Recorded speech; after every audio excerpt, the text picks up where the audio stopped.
server cloud setting. So let's start with what he did this week. So this is just in the Oval Office, just in the Oval meeting in the Oval Office. He said, he's happy he's taken over. I'll just go to it. Taking over D.C. this week. He's arming the National Guard. Hello, anybody ever heard of Kent State? He's chastising the Smithsonian. He's going to take over the Smithsonian. He claims to have solved 7 wars and 3 pre-wars in the last 7 months. I don't even know what a fucking pre-war is. Isn't that peace? How do you solve peace? He's going to invade. Right. Well, that's what the Abraham Accords are. Yeah. Go ahead. He's going to invade Chicago, maybe Baltimore. He claims he's the chief law enforcement officer of the United States now. I guess Pam Bondi really is his sex slave. Then he's going. He asked to keep the FIFA trophy when the FIFA guy showed up. We got one of our what was it? Buildings got bombed by Russia and Ukraine, and then he's off to golf.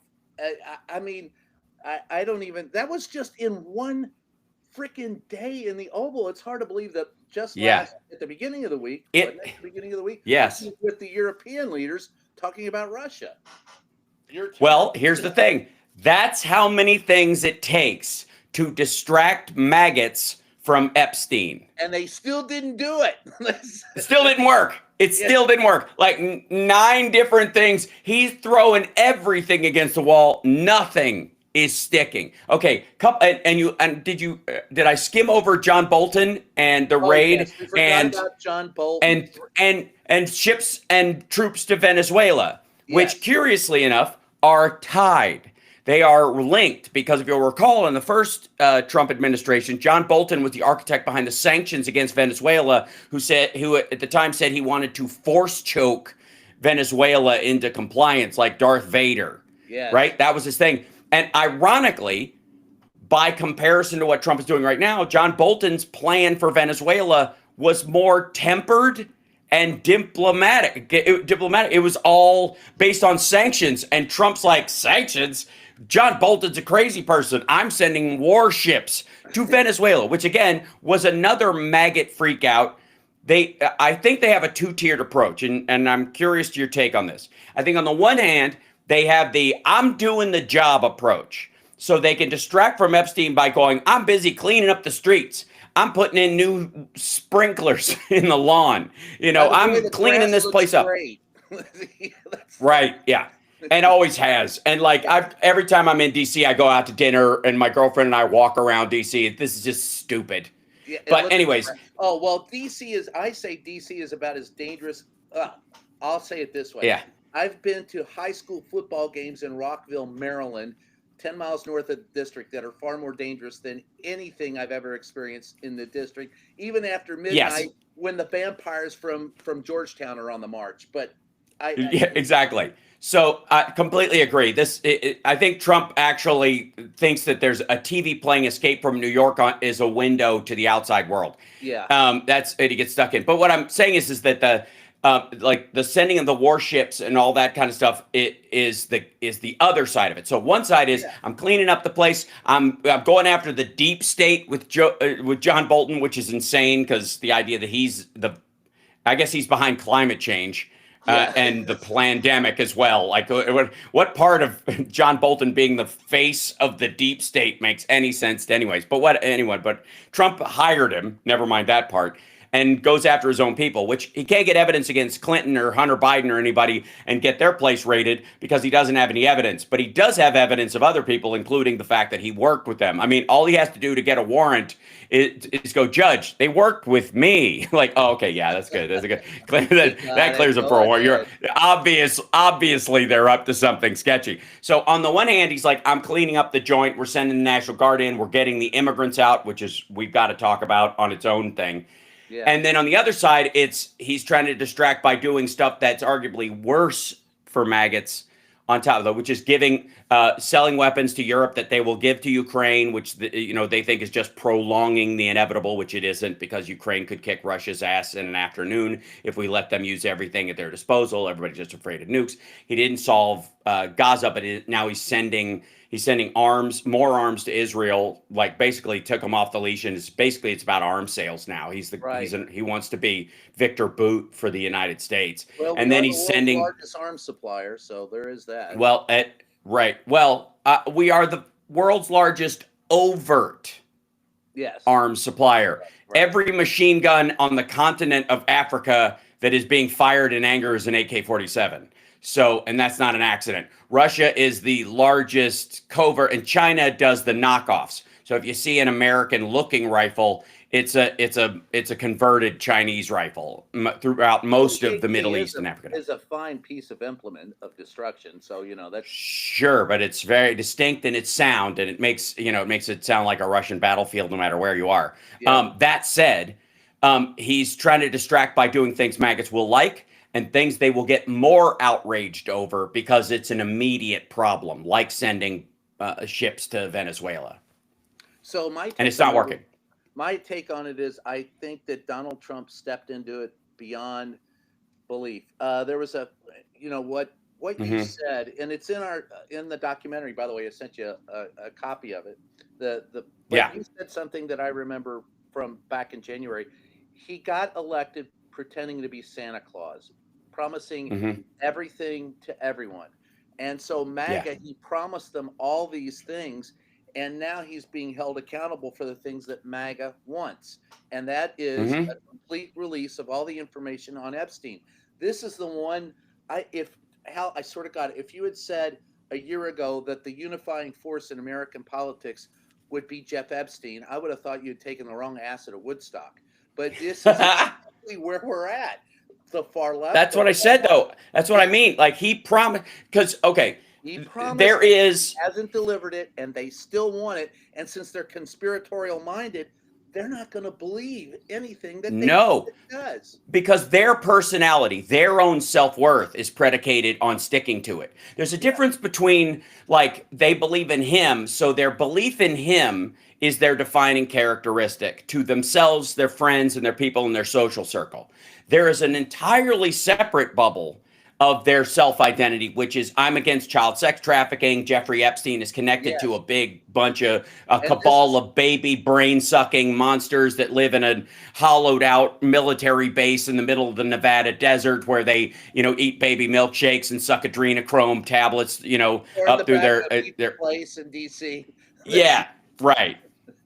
Or in the tunnels underneath the White House, which, by the way, apparently his last day in office, they were, when Biden was coming in, they were like, there are children leaving Trump's freeing children from the underside of the White House because he's got to get them out before Biden comes in. Like, what were they doing there? And why didn't you free them on day one? Why is the only time we've ever seen, allegedly, according to QAnon, children being freed from a dungeon under the White House was 4 years into Donald Trump's term? What are you talking about? Okay, so that's great. There's another QAnon great one for you that I just heard. That okay. COVID-19, the 19 supposedly represents letters of the alphabet AI, and COVID was created by AI to destroy us. Oh, I love that. That gives me such joy. Because because COVID isn't the new virus. That isn't the virus. The new virus is AI, which will replace God. And AI will declare itself God and on somebody's iPhone in the Temple Mount, and Jesus will come back with his fisty gloves on. So, right. That's the new. I like it. I can't wait for The Omen meets The Matrix coming out this fall. So on Clean Flicks or whatever the fuck. That live where streaming they play all the Left Behind movies, Left Behind AI, right? Okay, where the Antichrist is this digital avatar now of the perfect human. I can't wait. My nipples are hard. I'm that excited. So beyond that, okay. So there are currently in the electorate And I have my own theories about how we got here. But there's basically a 30-30-30 scheme. There's 30% Democrats and 30% independents and 30% Republicans. And the independents largely are socially democratic and fiscally Republican. And that's what they vacillate on. And so if the issue Right. itself winds back and forth between the two, the independents will show up based on what they think the biggest current threat is. And if it's America becoming less America, as far as like your freedoms, whether that's guns, or even gay rights, like gay marriage and stuff, if it's on the line, actually, they'll show up by and large, unless something else baits them, which is national security, fear of the other, a march of brown people across the southern border, or their own. Right, their own immediate economic survival, or the illusion also of their own immediate economic survival, because you have to understand a lot of people, right, they think they have it worse than they do because they think they should have it better, which is the maggot disease. But in that 30% that Trump, enjoys as sort of a lockdown percentage, when we really do the numbers out, we're talking like actually nationwide, like lock-in voters. About 45% are Democrats. About 25% are rock solid Republicans. And then there's the really psycho, maggoty, anti-immigrant crowd or whatever that they can count as part of their coalition.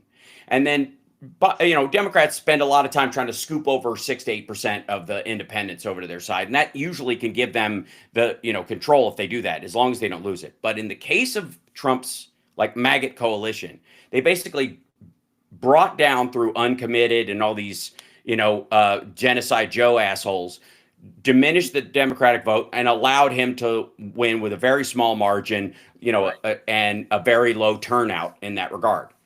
Well, amongst that, in that 36% or 40%, which is where he is rock bottom in his acceptance rate right now, 8 to 10% of those people are dyed in the wool QAnon.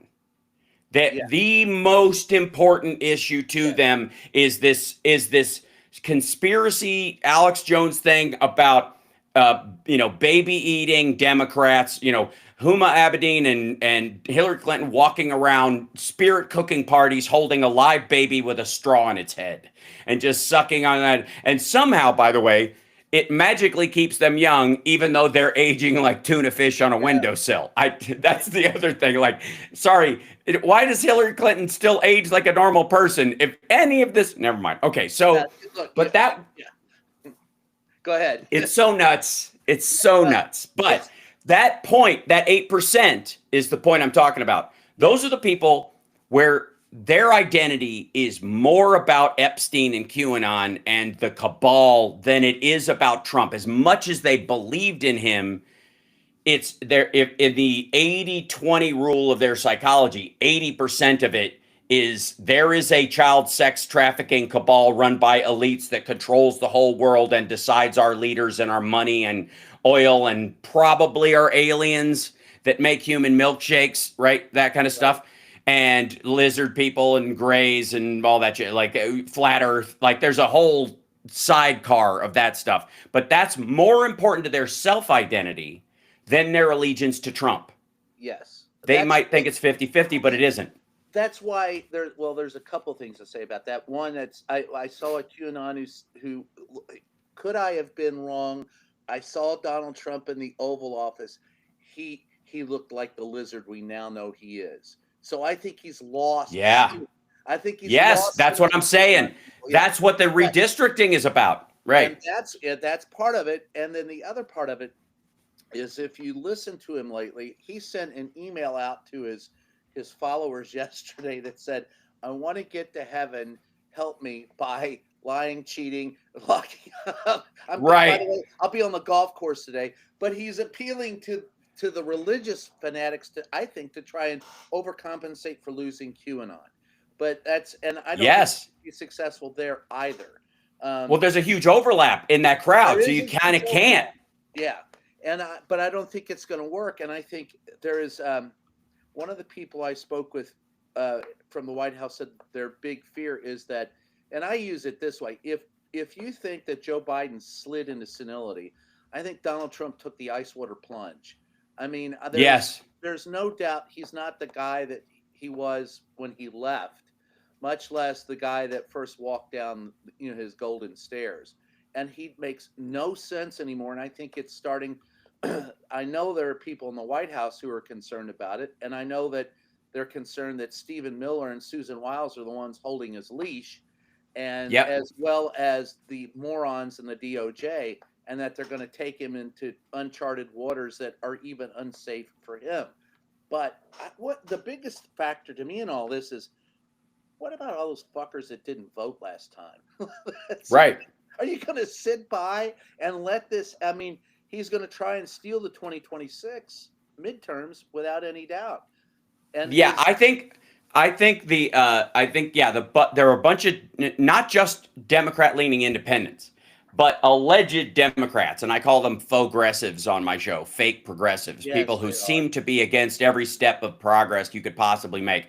And it comes from this the Young Turks kind of mentality, which is if we don't get everything, nobody gets anything. This is the kind of thing where they fight the ACA because they think magically Medicare for all will pass, instead of you're going to have to get there incrementally. These are the people who also think there's a pill that keeps your penis hard, keeps you fit, and makes your skin tan and your teeth white, and it gives you 100 more points on your IQ. And I'm not going to exercise, eat right, go to the dentist, learn how to be a good lay, or brush my teeth until that pill comes out. That's the mentality. It's I know a nuts. few of those, and they stink. They're fat and they're ugly. But that's Yes, they all do, right? Because they seem to apply that in their personal life.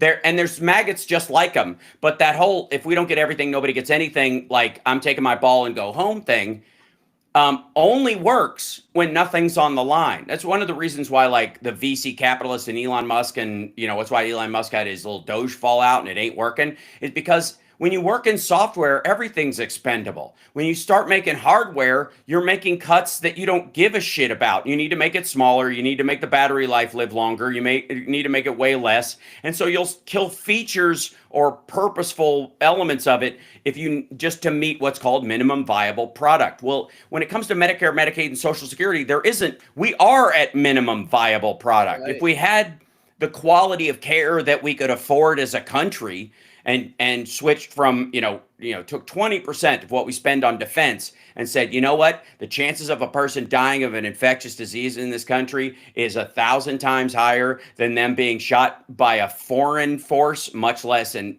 someone inside the country. So if we spent 20% of what we spent on the defense budget internally for medical care, we would still be the largest spender of money on defense, even if we cut it by that much. We absolutely, yes. So it's not like we would be putting ourselves in any risk or danger by doing it. Agreed. And can I throw in a couple of we spend this as Americans more than other countries, and we get less outcome because Trump has talked about like education this way. Department of Education, he wants to kill it because we spend more per student than anybody in the world, and we're 47th. Okay. First of all, if you cut out 6 southern states, we'd be 4th in the world. If you took like Mississippi, Louisiana, the panhandle part of Florida, like Tennessee, Kentucky, Arkansas, yeah, right? If you cut them out, we would be 4th in the world, right? You could leave in Lexington and Louisville because of the money and education there, right, in Kentucky, but you cut out the rest of it, all the rural areas, any county with a great point there. And let me drive it home, and I'll go back. Yeah. But years ago, when they were trying to increase the expenditure of education in Kentucky, they took Lexington and Louisville out of the equation for the rest of rural Kentucky. With those 2 entities, Lexington, Jefferson County, and Lafayette County, and I think Covington. Yep. Those 3. If you took those out, those 3 together were in the top 2 or 3% of money and education in the United States of all states. And Kentucky was less than 50th. And when you break Right, because the rest of the state is a fucking drag, and that was my point also about the funding to that as well. So if you look at the funding in the United States, does anybody think that Arkansas spends as much per student as upstate New York or fucking Washington around Seattle? Get out of here, or San Francisco and Napa Valley and that kind of stuff, because it's all tied to largely tied to tax, to property taxes. And so places, and here's the thing, the outcomes that buoy the United States very high are everywhere there's money that pays into schools and gives them more resources. The more money you pour into the school, the better outcomes you have. Those kids go to college more, they graduate and they have higher incomes after they go to university. And yep, and everywhere they don't spend money, the students go straight into fast food windows and have no upward mobility whatsoever. And the idea that America, because of the size of our economy, averages out to spend more on anything is because of the extraordinary amount of money spent on students in well-to-do areas and big cities and the outlying areas, and the absolute shit circumstances of most of rural America. Red states being sucking on the government tit, using federal funds and grants to pay for their schools because they don't want to pass a local tax. And then the idea is we spend all this money. No, you don't. Red states do not spend that money. However, they are more likely to make you want to post the 10 Commandments, and if you're in Oklahoma, teach that Donald Trump actually won the 2020 election. So that's sure, right. Okay, let's go through the 10 Commandments, shall we? First of all, the First Amendment of the U.S. Constitution, the First Amendment nullifies the first 5 commandments. It's not an accident. These deists, these God-fearing men who believed that everyone, and I quote Albert Pike, the Confederate general who they just put his statue back up in D.C., who was the head of the Southern Freemasons and who converted, not quite as late in his life, he became anti-segregationist after he'd been pro-segregationist, like those old Southern white gentlemen eventually did. He said everybody's welcome to their own unique mistake when it comes to religion. Nobody can fit God in your corpus callosum. So whatever you come up with, whatever picture you draw, whatever robe he wears, whether he has a beard or not, or walks on water, you made that up in your head. Nobody can do it. So everybody should have the right to figure this shit out for themselves. And that's why we have religious pluralism and why they were deists, because they couldn't imagine humans getting it right, especially back then. And so the first 5, honor thy father and mother, which you absolutely legally have no obligation to, free association. You have the right to associate with whoever you want, family members or not. Have no other gods before me. Well, that's ridiculous. You have the right to freedom of religion. Do not take the Lord's name in vain. Freedom of speech. The irony is that after you zero out the first 5, we have 19 different ways of killing someone, and you absolutely can kill someone in self-defense. So theft obviously trumps a fraud, so you guys don't give a shit about that. And the last one, the one that everybody mocks, and the one that, as I've matured as a gentleman over the course of my years, as you and I are both Kentucky gentlemen, both Kentucky colonels, I believe. That's Colonel, correct. Colonel, how are you, Colonel? Good to see you, Colonel. Thank you, Colonel. Thank you, Colonel. Thank you. So is thou shalt not covet. Now, when I was a kid, I didn't know what that meant. I thought covet and envy were the same thing, and they aren't. Because envy means you see somebody in a nice car and you want a car like that. Man, I wish I could have that lifestyle. Yes. Covet means I want his car. Yes. I want her business. I want her job, his house, their stuff. That's violent. And that's the root of all the rest of the awful there. It's almost, it should have been the first one. That's the irony. And Trump's entire life is covetous. He's a coveter. That's his biggest deadly sin, because he doesn't want a beautiful woman. He wants the wives of his friends. Yeah. He doesn't want property. He doesn't want to build property that outshines other people. He wants to buy other people's property and pretend he made it. Like the White House? Yes. And the Epstein ballroom, which is going to look fabulous. That's clearly we're going to have to dig up the foundation because that's where he's hiding the evidence. They're going to put the evidence in the foundation like Jimmy Hoffa and then hide it right there on grounds where they think nobody will ever take a bulldozer to it. Because that's what happened with that Russian house, that guy who bought the house that broke up him and Epstein. Yeah. Is that there was like cameras all over the place.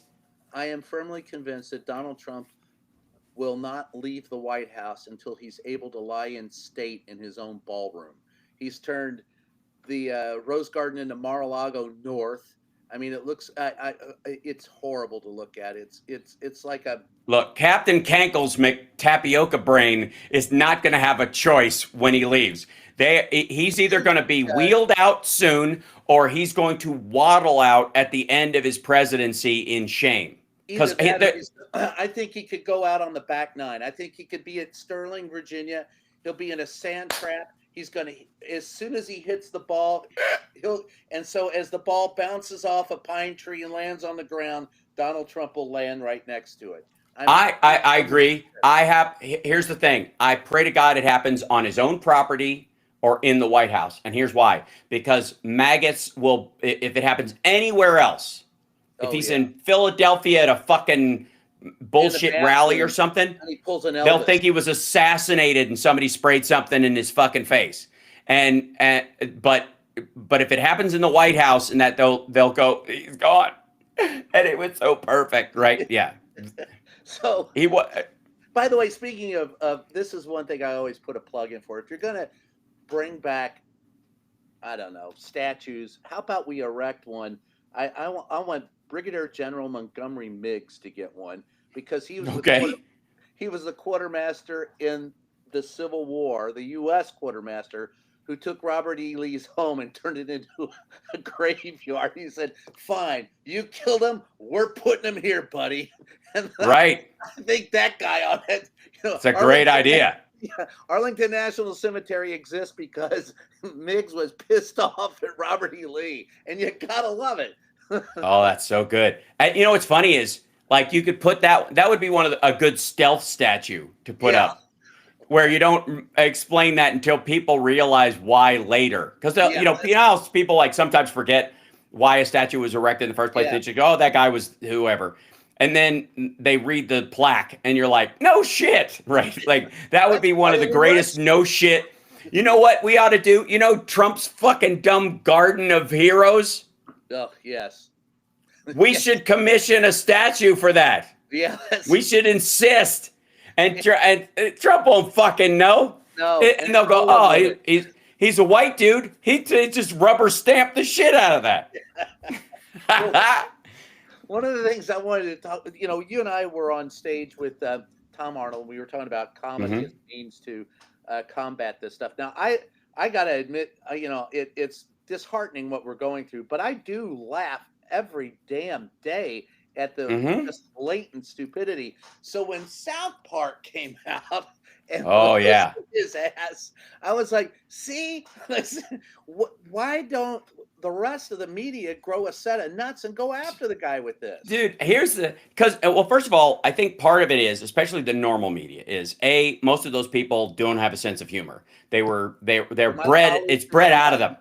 Yeah. It's beat out of them, because you can't joke about certain things and whatever. You can look, mildly charming. It's sort of like like a comedian that performs at the Gap. That's all you're allowed to do. You know what I mean? That's what everybody on Good Morning America seems like to me, is somebody doing stand up at the Gap. It's every anchor. It's like I've been on set with some of these people, and you crack a joke and it just and they don't right. It. They don't. Well, and they need to, because we live in an attention economy. Yeah. And I've said for a long time, and I had this kind of epiphany in the 90s when there was this story. I think there was a story about Todd Bridges freaking out because somebody didn't know who he was in a restaurant, and John Travolta, before he was Tarantino'd, apparently was trying to get his truck repaired, or like a van repaired at some place. And he threw around, it's like, "Don't you know who the fuck I am?" Like that kind of thing, because they weren't listening to him or whatever. And he's like trying to get his mechanic to just look at his van or something. And it was just really sad. It was maybe it was even 89, 90, something like that. But it was really pitiful. And then he got quote unquote Tarantino, and there became this kind of thing of like kitschy celebrity that it doesn't even matter how long it was ago, you could come back at any time. Right. So there was this trend where fame became more important than money. Like you could get a reservation at a fancy restaurant even if you couldn't afford it, and somebody would pick up your tab. Like like I remember getting like a first class upgrade, my first class upgrade when I was on Queer as Folk, like season 2 or whatever, and he wouldn't even think of me. I just fly coach because it's how I do. Anybody who has a kid or hobbies flies coach because I would rather spend. You could for what first class costs. I fly what I call punk first class. Bring your own food, bring your iPad, have your own entertainment or your laptop, and then if you need a wider seat, lose some weight. That's always been my kind of thing for myself.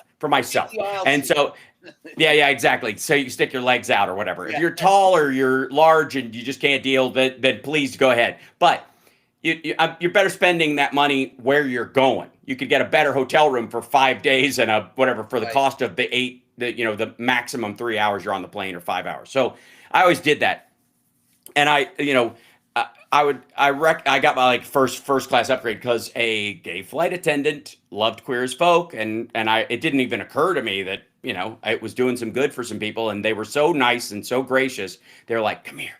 And they just walked me up front and gave me a nice seat. And they're like, do you want any champagne or anything like that? I was like, I don't drink, but that's very nice. And I realized that the fame in that situation, what you're known for, is worth more, your reputation. And that's what it used to be in the old days. Your reputation is worth more than whatever you have on you. And Trump is eating people's reputations right now. And a lot of them are recognizing it because everybody's been talking about it. You brought this up like 2026 and they want to steal it. My issue is that there are competing factions, and I would love your take on this. I believe there are competing factions in the Republican Party because some of them would like to be elected to be president of the United States in the future. They don't want a Saddam Hussein behind.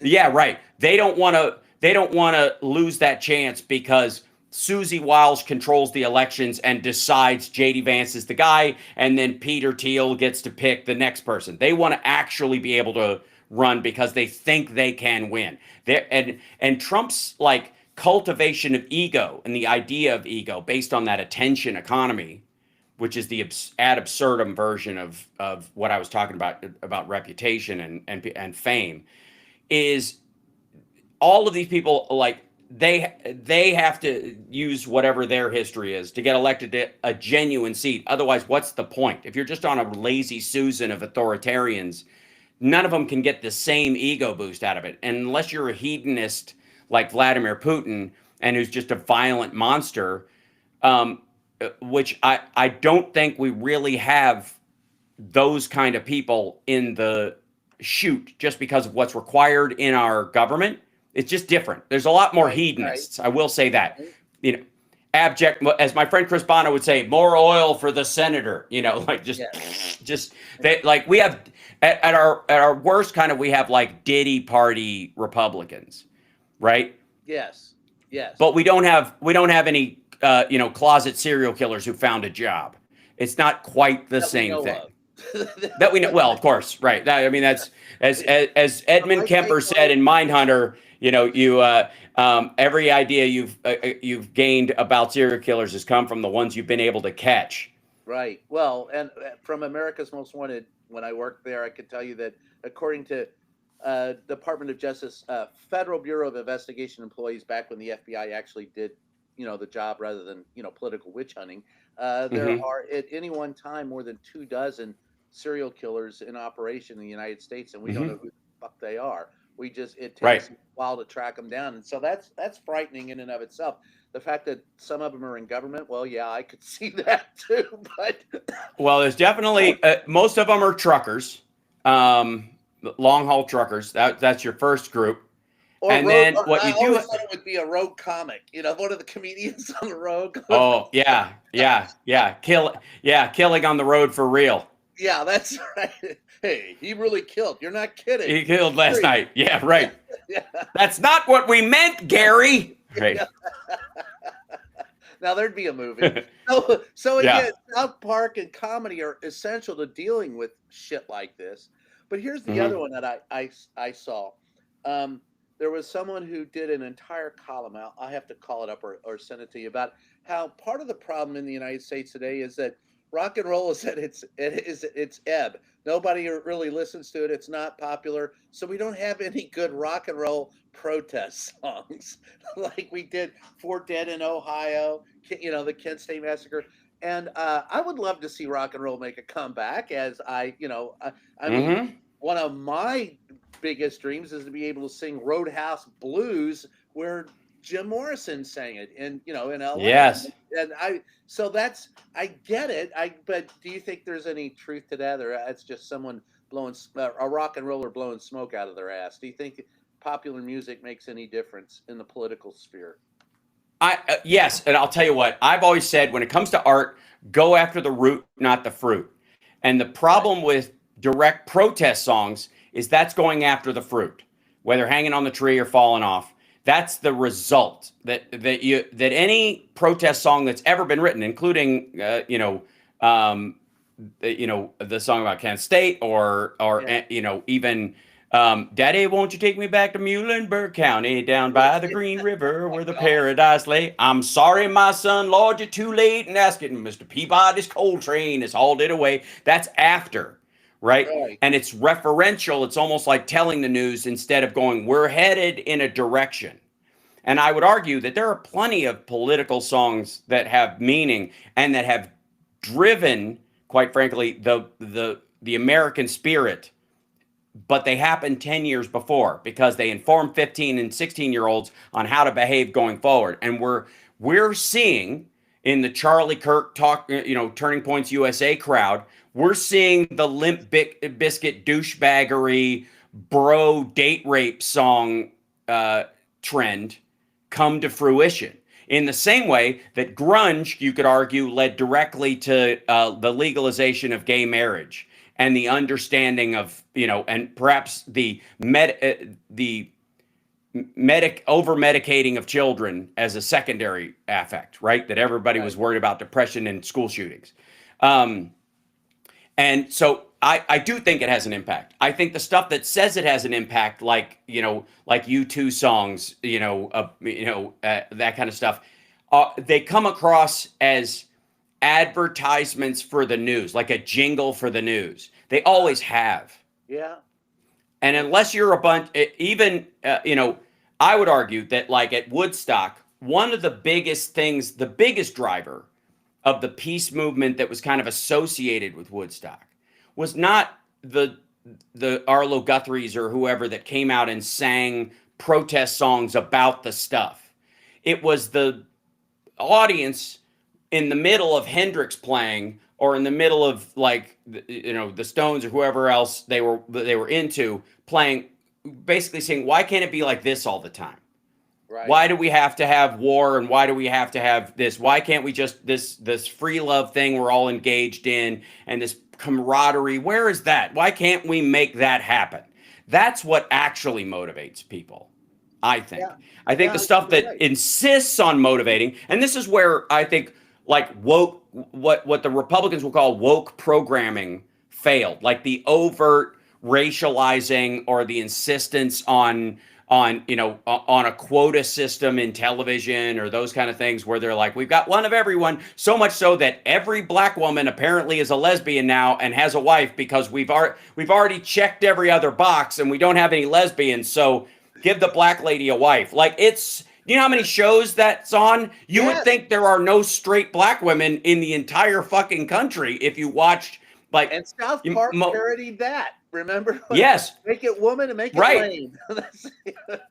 Well, that was, yeah, that, Well, and again, it also that, brings up something that, look, you played a gay character. yeah, And today they're saying you can't play a gay character unless you're gay. I mean, doesn't that kind right. of Which, by the way, the easiest way to deal with that is that there are so few gay roles. They're like they should be played by gay people. Well, that's like saying, and because you don't know what it's like, you can't. Yeah. Your lived experience That's doesn't. all Okay. acting, but First of all, nobody's lived experience is like an acted character. The idea that somehow there is any amount of showing yourself, like every movie is JoJo Dancer, Your Life is Calling, or that you're going to actually have. You want to see the movie Rain Man, but we have to hire a severely autistic man who can only work 2 hours a day and can't understand the concept of film, or that Daniel Day-Lewis was actually Lincoln all the time while they were shooting, which is a bunch of dipshittery. Like, fuck you. Yeah. Here's my impersonation of a method actor playing Abraham Lincoln on set while they're filming. He's truly embodying the character. He is Abraham Lincoln. My goodness, where did all these lights come from? What is these strange devices I'm surrounded by? Who are all these people? What happened? Where's Mary? Did something happen after I was shot and I woke up in this strange time? Like, get the fuck out of here. The acting is not about the material experience of the character itself, because it would make sci-fi impossible. It's about the being able to portray real emotions no matter what the circumstance. So you don't get extra points for just playing yourself in something or playing something close to home.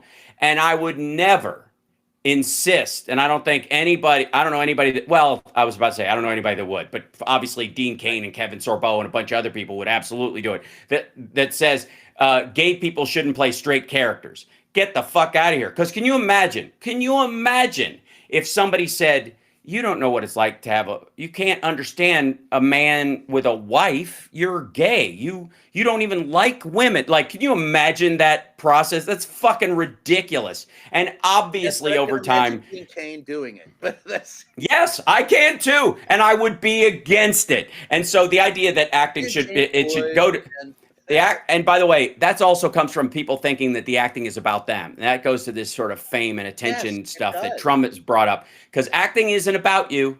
It's about the audience. It's about whether or not they understand and empathize with or are frightened by or whatever the character you are playing. It's about them, not you. And so the minute you make it about you, no, go ahead. You steal from the audience. Yes, I agree. So let's apply that to Donald Trump. Mm-hmm. Is he always acting, or is there anything that you believe he's honest about in the White House? Oh, I think it's changed. I think for a long time, especially in the campaign running up to 2016, he was acting. He was bullshitting. I won't call it acting. Let's be honest. He's a salesman. And I would argue that that's where they're trying to settle in with him, with all these like deals he's allegedly making, and this idea that America's going to buy a 10% stake in Intel based on the Chips and Science Act grants. Get the fuck out of here. But the point is that they're like, everybody thinks you're the greatest deal maker / what they mean is salesman. Because by the way, a deal, the greatest, right? A deal maker means both sides come out well. Like, you're the greatest deal maker because what he means when they say deal maker is that we come out on top. The greatest deal maker to them is I tricked them into buying a jalopy. That's what they mean. What they mean, used car salesman who can fuck the other side when they say deal maker. When most of us say the greatest deal maker is that he got all this through where it was kind of a win-win for everybody. That would be theoretically the greatest. What he really is a used car salesman and a bullshit artist. He's a flim-flam man. He's Barnum and Bailey, the idiot's version. He's the idiocracy version of Barnum and Bailey. And there was a period where he was good at that. Like, he got better at it, and then he was good at it, and that's what The Apprentice was. The Apprentice was that show. It was bullshit. It was The Apprentice is a show, and especially The Celebrity Apprentice, that was a comedy show. That was a comedy. It was ridiculous. I always thought that Donald Trump wanted to be a comedian. He's definitely failed, whatever that means. But what I mean is, the concept was absurd. That this guy was telling you how to be great was just dumb. Like, it was, especially the celebrity side. Like, the idea that Donald Trump has notes for Gilbert Gottfried is fucking ridiculous. And that he's going to teach Gene Simmons how to run a successful enterprise is just ridiculous. And that's what it was for. It was just stupid. And they knew it. And it was eyeballs because there was fame, or there was, it was regular reality TV shit. But I think he's not kidding now. And I think that thing you brought up about him wanting to get into heaven that he brought up is the mask starting to slip. I agree. I think he is confronted by his own mortality, and that whole thing is I I hear I'm not doing well is rather not follow you. about heaven. That was about his physical person. I hear I'm not going to live very long is what he meant. Yeah, and I think that's. I will say prior to that, there are two things where I believed him. When he said his name, I believe him. But the two things when he said he had feelings for his brother, I believe that. I believe he really Mhm. cared about his brother, and I believe that it hurt him to see his brother die of alcohol poisoning, and he knew his dad was behind some of that stress. I believed him then, Sure. and he has always said he's anti-war, and I kind of believe that, but I don't think he has a freaking clue as to what to do about any of it. I think that all the Right. I think all the things that he has done as president, he says to try and end war, he is in over his head, and I will Yeah. say going that thing with the now is he a useful tool for Putin, or does Putin have have him on the PP tape? I couldn't tell you, but he's obviously enamored of Putin. He not only respects him, but he fanboys him. I mean, he was in the White House on Friday Yeah. showing a picture of him and Putin. Yeah. Who, by the While way, wearing a Trump was right about everything hat to cover and the no fact that his tie. hair looked like shit that day. Yeah. He had no tie, and everybody in the White House in the Oval had no tie and respect, and wore the same suit. It's Yeah. pathetic to watch. Yeah. But So going up to okay, that, let me okay, on the go ahead. brother thing. I'll take your word for it. But when it comes to anti-war, I disagree, and I'll tell you Okay, why. I think go there is ahead. a passive assumption about anti-war that goes with for the normal person. Most people are anti-war because they're just against war, Well, he just says don't like war it. is stupid. That's his. Right. He said that Eh, since he I offended. That's right, but that is a pedestrian attitude as far as being Agreed. anti-war. Because you and I can be anti-war, but we can't stop it. We can vote for people and we do that stuff, but we can't pull a lever or make giant decisions that would actually affect the existence of war on the planet the way the president of the You see, United States that's a is. function of the fact he doesn't know what the fuck he's doing.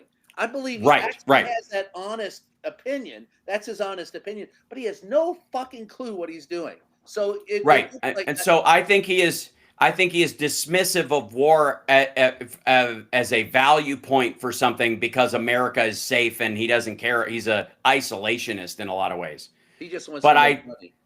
but if he was anti-war, he would curtail the kind of stuff that we give to Israel to just be defensive weapons. He would absolutely insist that Russia get out of the country because he knows this is a recipe for continued climbing. He would expand NATO because it's been the most successful Well, bulwark that's against just a Russian function of expansion. him being ineffective as an administrator. Well, I, intentionally so, because I don't think he's I doing think any of these things. I don't think it's intentional. I think he's just a moron. I mean, he went to it at least in some things. You might be right. I'll give you that. But like going up to the when he flew to Alaska, and Right. I'll give this to now. I Oof. criticize the press all the time, and I'm a member of it. And I criticize this because we have become part and parcel part of the problem. He has hand Hmm. chosen the people that are in the White House to ask him questions for the most part, and most of them ask questions that are about as dangerous as "How come you shoot rainbows out of your butt? You're such a great guy." And Right. we have forgotten what our duty is, even if you were handpicked to be there. But there are a Right. few that are still left that are doing it. One of them is Steve Holland from Reuters. I think he's a pretty good reporter and has been. And he asked Donald Trump on the in a gaggle, in a 6-minute gaggle that he had on the way to Alaska, what he wanted to get out of this meeting. And he said, "I want an immediate ceasefire." And he said that Putin thinks that continuing to bomb Ukraine is it gives him some bargaining power, but it doesn't. And it Hmm. highlighted what Donald Trump wanted, but what he got out of it coming back showed that Donald Trump, he said, Putin's been doing this a long time, but so have I. And I said, "What have you been doing a long time? Certainly in statesmanship, certainly Yeah. doing anything with public Right. service. You certainly can't make a deal. So what have you been doing for a long time? Losing?" So A at the guy end with of the three day, wives thinks 8 years is a long time. yeah, Um, I think that he flew up there and it exposed Donald Trump's true weakness. And I think that well, was an excellent yes. question to present to him, and it came across as a softball. but sometimes the best questions are. But it was his. Well, that's how they'll. do it. You have to softball him to Trump, or he'll reject him outright, or call you stupid, or just chastise the Or organization you're just from. tell So you that got he to. get me to sit down, and I wouldn't. So Right, yeah. Screw the So bully. here's what I would say about what he, saying what he said, what he sort of wanted and expected, and what he actually got. It speaks more to how he thinks this is, and what he said at the meeting with van der Leyen and all the European leaders and Zelensky when he was caught on that hot mic saying, "This is, he wants to do a deal for me." Yeah. That part of it is really telling. So I think Yes. this is less about the geopolitics of it, and he thinks he's going to do him a solid. Like, it's almost as if you look backwards and said, actually, we found out there was a phone call between Vladimir Putin and Trump in August or July of last year, where he said, "You get elected, I'm going to help you get elected, and as soon as you get elected, I'm going to pull out of Ukraine, and everybody's going to give that to you, and then you're going to turn on my pipelines and get rid of all the sanctions immediately. That you give me that, and I will, I'll promise this. And so you just keep quiet about me and protect us during this time, and and let them tear into us and talk about Russia, Russia, Russia, and say that you're friends with me and that we'll work this out, and they'll be shocked the day you walk in. I'm going to hand you this, and this, and through Russian translators. This is what Trump heard, and then he gets in, thinks he can actually solve it in a phone call because that's what he was told would happen by his handler, and it didn't. And now he's like, "Fuck, dude, I need this and this, or my people are going to shit the rug. This is what I need. My people want a ceasefire, and they want us to be able to not send weapons in. And the security guarantee thing, the idea that we're going to have troops in there, that means I'm the guy putting boots on the ground. What the fuck? I need this, and you promised me." That's how it sounds. I know him very well, and he wants to do it for me. So and it's his only way out, because he can't negotiate it for real, because he has never, like that VC, startup thing and software thing I talked about before. There isn't a point in this where he's ever done anything that mattered. Trump has never negotiated anything that mattered. And I would argue even the Abraham Accords, which was just a business deal between countries that were not at war. And it basically normalized for a long time, and we're just looking for an excuse to do commercial flights. That's not a peace deal. It just isn't. It's a business deal. Maybe that's a step towards something and an incremental thing. Then call it what it is and take your lumps as going, look, the only way we're going to get there is step by step. And then suddenly you're an incrementalist like everybody else, and your other people think, "Oh, fuck, he's not magic. This is just how the world works. God damn it." So this part of it is that he promised them, he ran as Santa Claus. He promised them he could do it with phone call. And I think that's because Putin told him he would help him do it. Like, yeah, I'll do you a solid. You just let me have this and this, and on the down low, and you just argue that I deserve. To go screw himself. Yeah. He laughed. Well, or somebody did, because the word on the street is that was a body double. Yeah. Well, so he wouldn't get arrested. So listen, we've come to close to the end of the hour. Anything else you want to add, Hal? I do think that we are seeing a real wind down. When Alex Jones goes on the air and says he thinks you're going to collapse in the next year because nobody can go like this, he's not saying it because he actually thinks Trump is up all day and all night and never sleeps and stuff, because they stack tweets, they send out his Truth Socials at 2 a.m. to give this illusion to world leaders and others that he's up and all this stuff, which he absolutely is in bed by 7:30 and sleeps till 10:30, 11 o'clock. Right. So it's nonsense that he's up. And I don't doubt that he wakes up in a fit and then goes back to bed, and then wakes up in a fit and goes back to bed. So he'll post during those waking moments and then pass the fuck back out. But when Alex Jones is like looking at you and he goes, he's good in the morning he's slow in the morning and slurry at night. When he's noticing and he's comfortable saying that to his people, and he thinks it's like a warning, he's doing one of these audience of one shows to talk to Trump and going, "Hey man, slow down. You're going to die." He means it. That's 20 steps further than you and I would have to say, going, "Jesus Christ, look at him." And that spackle on the back of his hand, and that, like, I think speaks more to his mental ill health than his physical ill health. Because Do you know, like, you don't see, like, his orange face and all that. We make fun of the fact that his makeup's fucked up, but he doesn't see his face as much. He might check himself in the mirror occasionally, but I'm convinced he hates mirrors because he doesn't like his fucking face. So he has somebody spray that and then I'm done.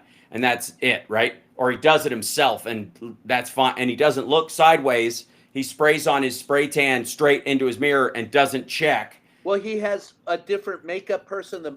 The makeup person he had in his first administration was actually and he put her in the he put her in the press office, but she was his makeup guy. He doesn't have a good makeup guy anymore. And speaking to your point about how often he is in the office, I'll tell you factually that when Donald Trump is in the Oval Office, there is a Marine Guard outside of.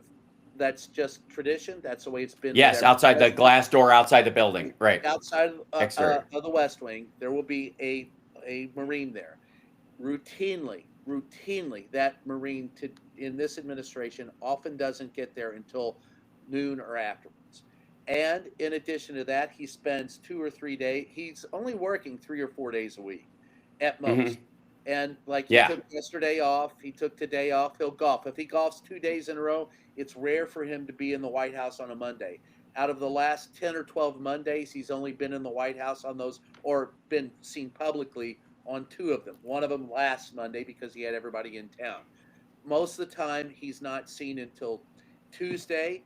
He peaks on Wednesday.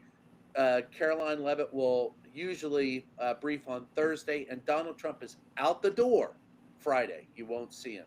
So Friday through he's there Tuesday, Wednesday, Thursday for sure, and on occasion. And so when Alex Jones points that out, I'm with you. I'm going, look, I've noticed it, but when they notice it, that's different. Absolutely, and they all do. And like that photo you were talking about where he had no tie on and he had his that hat on. He looks horrible. Like shit, and again, and he's wearing a ton of makeup even still. And they just blew off trying to fix his hair because it was just a failed effort. So that's why he threw the hat on. Whenever he's got his little nunt that tucks when he does his shirt, that's really profound. So he's starting to wear his collar open more because when they close it, it makes his neck look, like pinched and like a vagina. Yeah. And like Fat Bastard's neck at the end of Goldmember. Yeah. Right. Because it had the word gold in it. That's it. That's right.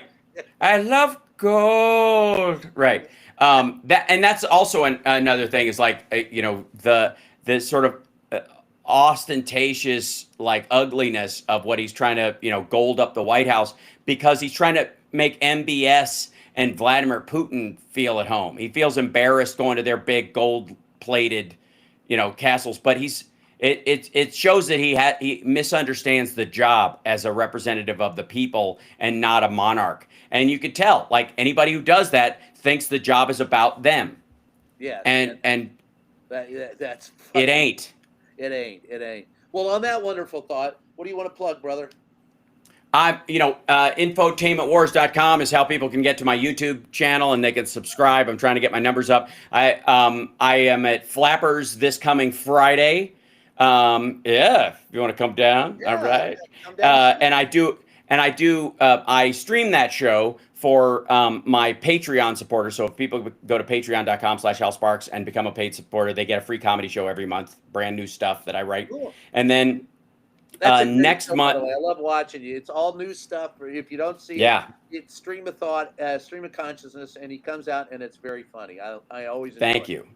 I appreciate that. And then September, my birthday's September 25th, but September 23rd, we're doing an Ultimate Jam Night salute to Ozzy Osbourne at the Whiskey. Wow. And I think we're going to have some really good special guests there. We're trying to get Jakey Lee there and some of the band members that have worked with Ozzy over the years to come and join us in the jam. I'll be doing Crazy Train and Mama, I'm Coming Home, and maybe even Close My Eyes Forever. Wow. So it's going to be a great time. So people can follow me on my socials at Hal Sparks, basically everything. And then on Blue Sky, I'm at halsparks.com. There you go. Well, Hal, I love it. God, the hour went fast. We could do this all day long. We could do that every day of the week. I'm sure you and I. That's right. One day. So I want to thank everybody for joining in this. This is Just Ask the Question. I am your host, Brian Karam, and we will catch you next time. There you go, brother.